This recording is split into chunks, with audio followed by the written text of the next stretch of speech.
I've been itching to talk about this Ohio State Penn State game for a number of reasons. I mean, last year I was at Penn State, Michigan at Happy Valley, which unfortunately wasn't the most exciting matchup as, ultimately Michigan kind of ran away with it.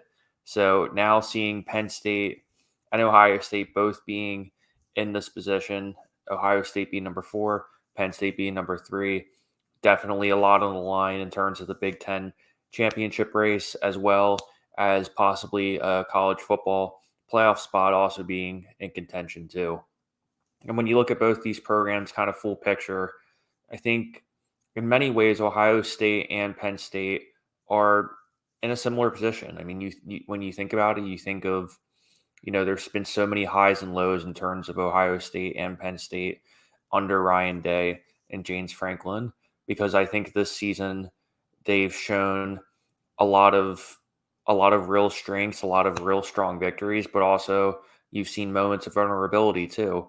If you want to talk about Penn State, we can talk about the vulnerability of their first half against USC, which the offense looked anemic. It was just getting nothing going, and then all of a sudden in the second half they get everything going. Tyler Warren has over 12 receptions for almost 200 yards, and they ultimately end up being able to just get the win there. And then meanwhile, you look at Ohio State, and they just squeaked by Nebraska and some other really strong wins too. Barely barely lost to Oregon too, but that game was such a back and forth game that I think any college football fan definitely appreciated it. But you know, there are a handful of storylines that I have for this game. I would say first and foremost, it's the story. Obviously, is you know Ryan Day and James Franklin both trying to exceed those expectations of finally winning a national championship.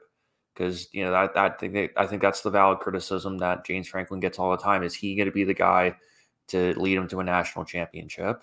Because it's one of those things. James Franklin is he's a great recruiter. He's a good developer. He I think he did a really good job at letting Andy Kolanicki kind of let him run his offense and you know put the team in the right position to succeed. And then meanwhile, Penn State's always been pretty good at recruiting for the most part, and you know, moving forward this year, I mean they've had some strong wins. I look back and think about that Illinois game where they won 27-7, and primarily through rushing the ball. And why I think that's so important going into this is we don't know what Drew Allar's status is going to be. So that would obviously be the biggest headline outside of Ryan Day and James Franklin both clamoring for a national championship. Right now, it nobody we're not going to know until game time, because if you're James Franklin, obviously you're going to play the ambiguity card and say, oh well, it's going to be day to day. We'll find out about Drew Allar's status and all that kind of stuff. But if you're Ohio State, or if you're Penn State, really, at least in my opinion, it's I would argue it's essential actually for Aller to be in this game. Yes, we saw last week that at Camp Randall that Penn State was able to do enough just to be able to get the job done. But I think the issue that you have if you're Penn State is there were definitely some throws last week after Aller got out where he kind of got away with backup quarterback kind of got away with a couple throws that quite frankly shouldn't have. And Ohio State's secondary is going to make you pay for those type of plays. It's not going to be one of those things where you know Ohio State, I anticipate being a lot more aggressive on defense this week, especially when you think about this Penn State defense. I've talked about this on the show multiple times before. You have Abdul Carter, who I would argue is essentially one of the most important, if not the most important factor of this game. And then you also have some really strong edge rushers who right now, to me, really have a strong matchup against this Ohio State offensive line, who is right now hammered with injuries. Particularly, I think their left tackle just went out for the season. And even if you go back and watch this Ohio State Nebraska game, that offensive line was really vulnerable at some moments. And granted, Nebraska's defensive line, I mean, hey, they deserve credit. You can go back and watch my preview of Nebraska, as well as I also did an episode of them facing Rutgers as well. And that's the one thing I've been pretty consistent about is, if you can see that Nebraska had that much success on Ohio State's offensive line, what do you expect Penn State to do? And to me, that's I'm looking at that as the key matchup.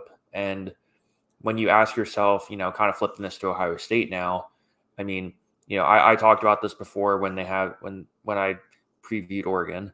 The one thing too, before I get into Jeremiah Smith and Ibaka and all of those weapons that you have, is as somebody who was at first a little bit more critical than I should have in terms of them not getting rid of, but in essence telling Kyle McCord, hey, you can kind of transfer. We're going to bring in Will Howard instead. Nothing against his time at K-State, but I think a lot of people are kind of asking themselves, is he the type of guy that's going to take the game over? But, as I was watching last week versus Nebraska, I was legitimately impressed. And granted, Nebraska has a young secondary, and I do think that is the key weakness of that defense. But they had a lot of really good explosive plays. Will Howard, for the most part, was able to, have enough poise in that moment for him to, make just enough plays for them to get over the hump. And he deserves credit for what he's done this season.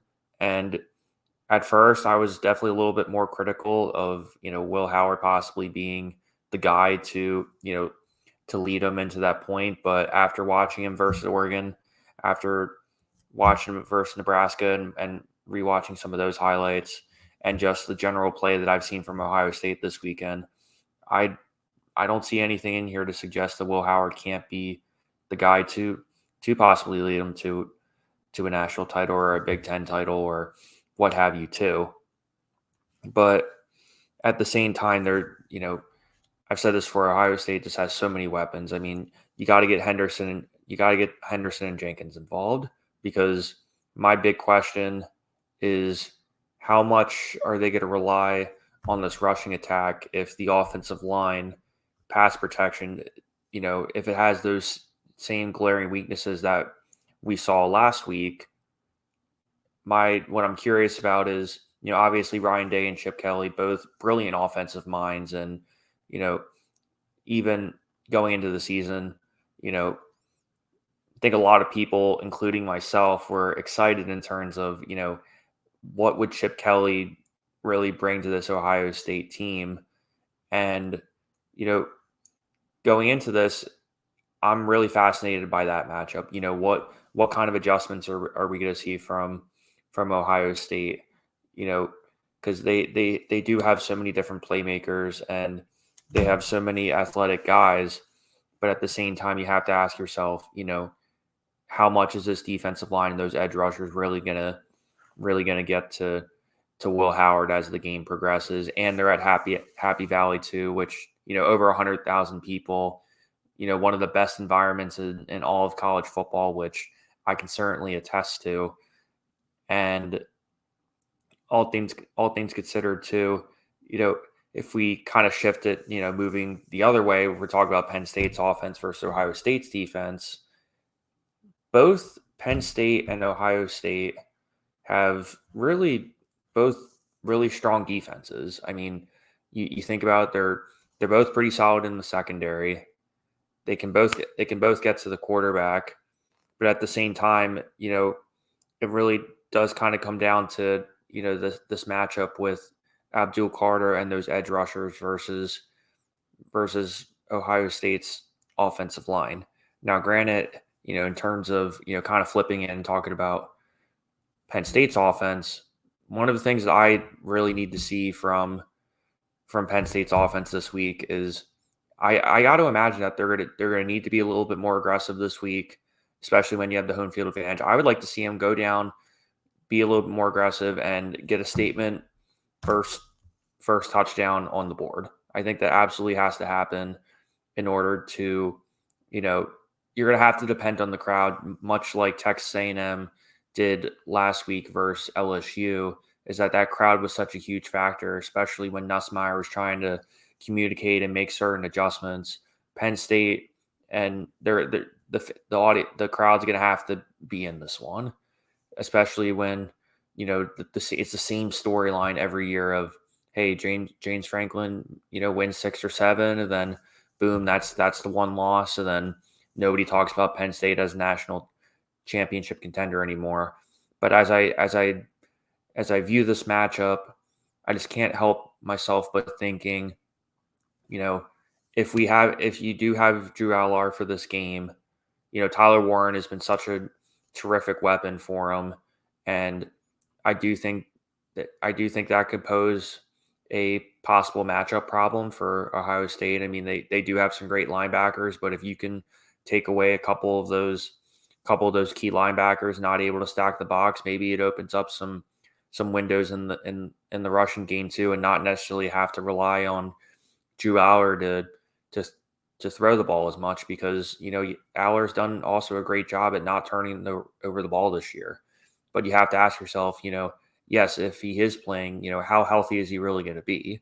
So that's another sort of key question that I have for myself is, who can control the tempo of this game?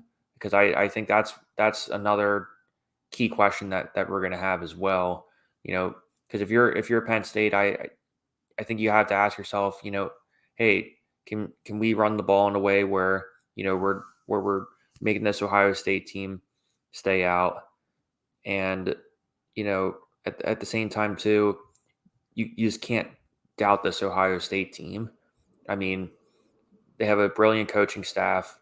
You have Ryan Day and Chip Kelly going to be making offensive adjustments, and at the same time too, although you have all those different parameters there, I still anticipate this being a relatively low scoring game where I think Ohio State and Penn State are going to be a little bit more aggressive, maybe perhaps initially at the beginning of the game in terms of feeling out what's working and what's not working, and then maybe go into halftime. I think that's where it's going to kind of slow down and really these defenses kind of take over, assuming that Drew Allar isn't 100% healthy and Penn State's defensive line gets to Will Howard as much as I think that they're going to.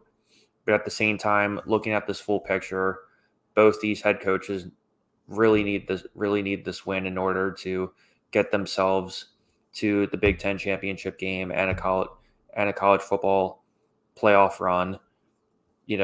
At the moment, Penn State's schedule, if they can get through Ohio State, which right now I would anticipate them doing. I have this matchup at about a 2017, 2014 type of game. I do really imagine this being a low scoring game, even much more than the odds makers are making for the reasons I outlined.